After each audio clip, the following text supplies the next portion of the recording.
welcome back to the channel. My name's Ardil and today, yes, we have another one. This one all the way from, I believe, come from Dublin to have our SLS touchscreen conversion. This is a really cool example. This is actually, I think, our first convertible one we've done. All of the rest of them have had the gold wing doors. I've actually got another SLS, but a black series in my workshop right now. We've done, I don't know how many of these cars. The reason why is because this install has to be done inside our control workshop environment. What it is a touchscreen system, which basically is not some Chinese crap that's kind of placed into a vehicle. This is actually utilizing the original system, but making the original Mercedes screen touchscreen. Yes, it is as good as it sounds.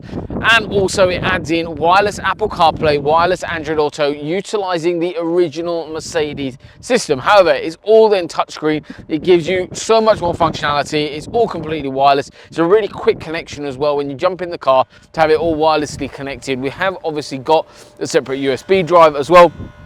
I don't know how many SLS videos we've done now. Obviously this client has traveled a long way to us, so we're making today's video very, very short to make him be able to get back home on time, or a decent time. I think he left at like 8 o'clock last night to get over to us. But overall, a really cool, another example of another SLS having the touchscreen overlay system. We've got loads of other videos that actually have a little bit more of a deeper dive when I actually sit inside the vehicle. So those videos potentially will be in the description below. So make sure you go check those out as well. But yeah, overall, another SLS all done.